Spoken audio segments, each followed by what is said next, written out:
Amis internautes, n'oubliez pas de liker, de vous abonner et de cliquer sur la note de notification pour ne rien rater. À Parakou, certaines routes racontent plus qu'un simple trajet.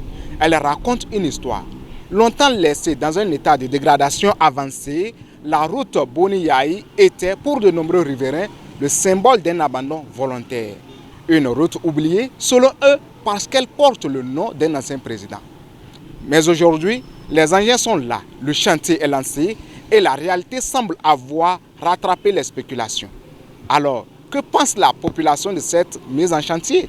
Changement de politique ou simple coïncidence? Notre équipe est allée à la rencontre des habitants de Parakou. Suivez avec nous. Le goudron de Yayi Boni est en chantier. Vraiment, on remercie Dieu, on remercie l'État de l'effort qu'il a fait. Auparavant, nous pensons que la voie a été abandonnée. Du fait que d'autres se disent, bon, c'est la voie de l'ancien président, la voie là ne faisait pas. Parmi choses là, d'autres disent que c'est la politique a fait des talons, bon, que Talon a laissé ça compte tenu de c'est la voie de Yayi Boni. Maintenant, on a vu l'importance que le gouvernement a fait. Parce que la voie, on est surpris que la voie a été prise en compte de l'alphatage. On est tellement content que... Et c'est un grand raccourci. Voilà, la vérité est bon. Moi, j'apprécie ça. Parce que avant cette voie, pourtant qu'on voit que c'est goudronné là, les trous un peu partout, bien maintenant qu'ils ont commencé, ces verres n'ont pas encore fini, mais ils ont gratté une partie, bon, ils sont en train d'arranger une partie, laisser une partie, mais cette partie qu'ils ont laissée, ils ont raclé ça proprement. Ces verres ont commencé, n'ont pas fini, mais aujourd'hui, tu roules, c'est rapide, tu es à l'aise, tu vas proprement. Moi, je vois ce qu'ils font. Et quand quelqu'un fait, tu vois c'est bon, il faut dire que c'est bon. Oh, vraiment, je suis tellement content de cette voie. Et dans les années passées, c'était pas si joli comme ça.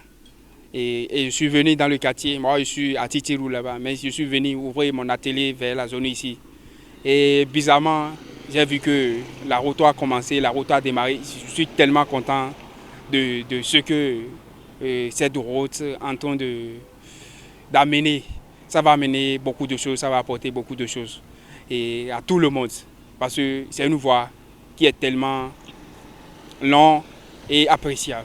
Vraiment, je salue beaucoup le gouvernement pour ces initiatives et pour tout ce qu'il fait.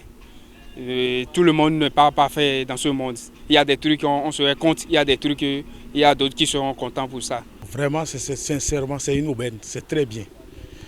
C'est très bien et je passe par ça pour dire que Parakou est en train de grandir et vraiment Parakou devient aussi joli.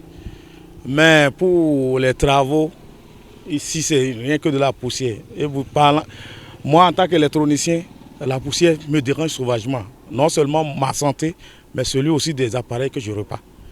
Vraiment ils n'arrosent pas. S'ils peuvent leur passer un mot, on aimerait qu'ils arrosent souvent de temps en temps. Au moins minimum 3 fois par jour, matin, midi, soir. Parce que comme la voie est maintenant praticable, les gens ont l'habitude de filer et la poussière embête sauvagement.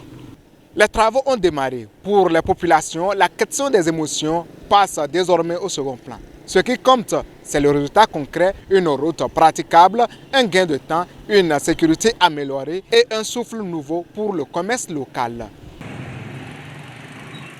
Une page se tourne enfin à Parakou sur un chantier qui rime avec progrès tangible.